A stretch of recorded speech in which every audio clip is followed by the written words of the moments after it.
Now, if you look at the screen, is the converse of this theorem is also true? क्या इसका converse भी true होगा?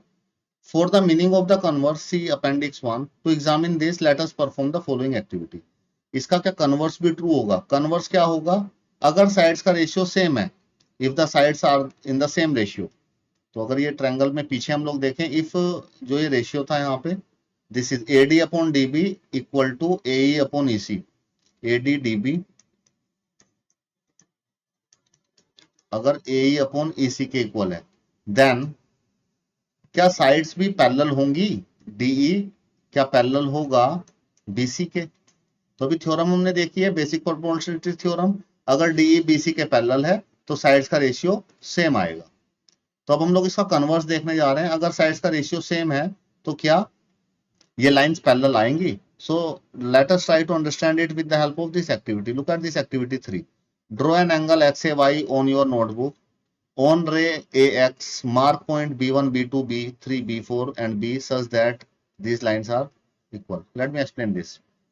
आपको दो लाइन बनानी है, एक एंगल बनाना है। पहले ये एंगल हो गया XAY, ठीक है, और जो ये लाइन है XA, इसके ऊपर पॉइंट मार्क करने हैं। क्या क्या पॉइंट मार्क करेंगे? B1, B2, B3, B4 और B। और ये पॉइंट की जो डिस्टेंस है, इक्वल लेंथ के पॉइंट्स यहाँ पे मार्क करेंगे, ठीक है। ठीक इसी तरह से AY के ऊपर C1, C2, C3, C4 और C, and the distance between this AC1, C1, C2, C2, C3 ये सेम होनी चाहिए, ठीक है। उसके बाद क्या करेंगे? Then join B1, C1 and BC। फिर आप B1, C1 को ज्वाइन कर देंगे, ये B1, C1 आ गया, ठीक है, और ये BC आ गया, ज्वाइन कर दिया, ठीक है, ओके। अब आप देखिए A1, AB1 और B1, B, AB1 कहां पे है? Let me mark it, AB1 is this, ठीक है, और B1, B कहां पे है? B1, B इज दिस, ये लेंथ B1 से B की लेंथ है। Let me mark it separately, तो मैं यहाँ पे इसको सेपरेटली मार्क कर देता हूँ। ये A है, ये पॉइंट B1 है, तो AB1 की लेंथ और ये B1 और यहाँ पे B, तो ये लेंथ का रेशियो इस लेंथ के रेशियो के इक्वल आएगा, AC1 का डिवाइडेड बाय C1 से C को अगर डिवाइड करें, क्यों इक्वल आएगा?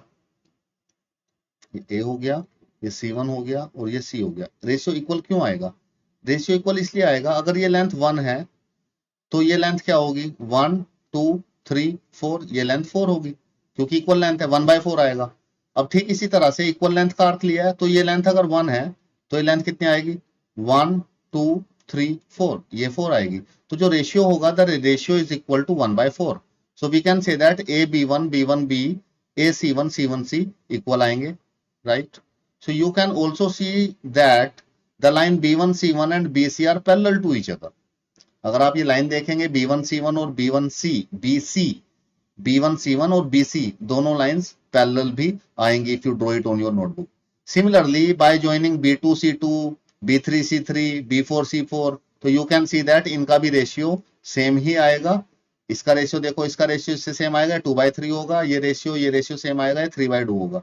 तो इससे पता लगा B2, C2 BC के इक्वल है और B3, C3 भी BC के इक्वल ही है। इसको मैं दोबारा से समझा देता हूँ, इस लाइन में क्या कहना चाह रहे हैं और इसमें, तो इसको मैं यहाँ पे मार्क कर देता हूँ दोबारा से इसको रब करके।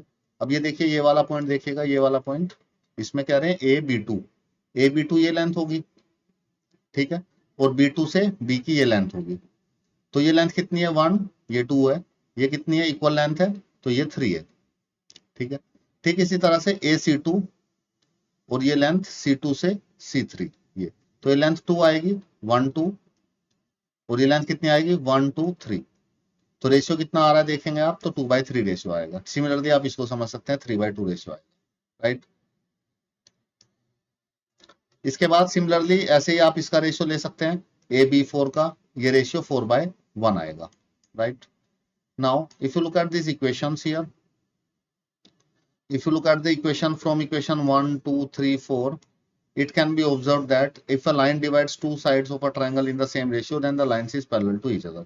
अगर एक लाइन ट्रायंगल की अदर टू लाइंस को सेम रेशियो में डिवाइड करती है, तो वो line that is line is parallel to the third side, वो लाइन थर्ड साइड के पैरेलल भी होगी। You can repeat the activity by drawing an angle for different measure, taking any number of equal part on arm ax and ay, each time you will arrive at the same result. Thus we obtain the following theorem which is the converse of this theorem. तो इस activity से हम लोगों ने एक conclusion निकाला है. आप इसको आप यहाँ पे अपने नोटबुक पे इस एक्टिविटी को करके देख सकते हैं, ड्रॉ करके इक्वल आएंगे क्या. आप इस एंगल को कुछ भी ले सकते हैं, एक्स वाई को डिफरेंट डिफरेंट एंगल्स पे आप इसको कैलकुलेट करके देख सकते हैं. तो we conclude from that activity we conclude this theorem. ये थ्योरम 6.2 हमने कंक्लूड किया and this theorem 6.2 is called as converse of BPT. BPT की कन्वर्स है. Look at this. If a line divides any two sides, if a line divides any two sides of a triangle in the same ratio. इस line का मतलब है अगर कोई line है, suppose ये लाइन गई डी और इस लाइन ने सेम रेशियो में डिवाइड किया. रेशियो मतलब A D upon D B and A E upon E C. अगर ये रेशियो सेम है तो लाइंस क्या होगी, D E is parallel to, किसके पैरेलल होगी, थर्ड साइड बीसी के. Then the line is parallel to the third side. So this is the converse of this BPT theorem. इसका प्रूफ भी देखते हैं. This theorems can be proved by taking D E such that this is the thing and assume D is not parallel to BC.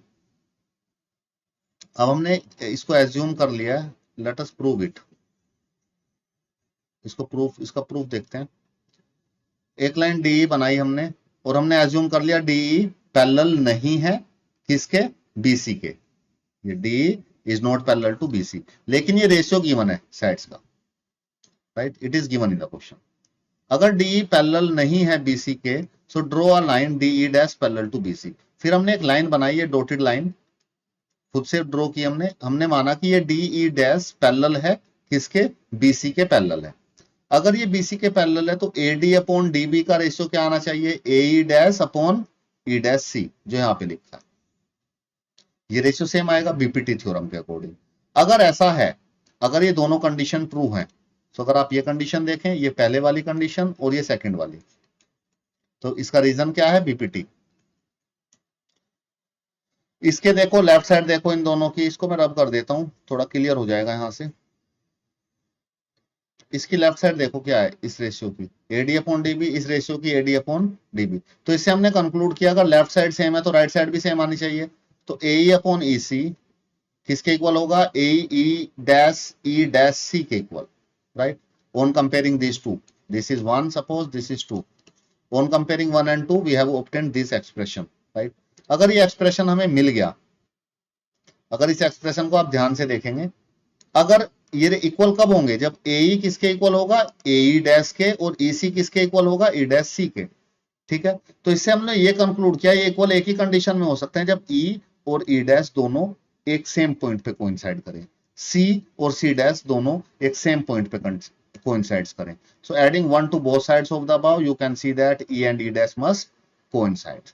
तो एक condition तभी satisfy करेगी, तभी ये रेशियो इक्वल आएगा जब दोनों पॉइंट ई पॉइंट और ई डैश पॉइंट दोनों सेम ही जगह पे लाई करेंगे.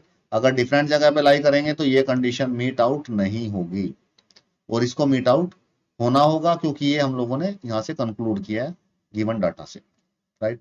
आई hope this converse is clear to you, this converse theorem is clear to you. So this is all about these theorems here, and now let us apply these theorems on the questions. So let us solve some questions based on this theorem. Then this theorem will be completely clear to you after applying it into the questions, right? So now let's move to the exercise questions.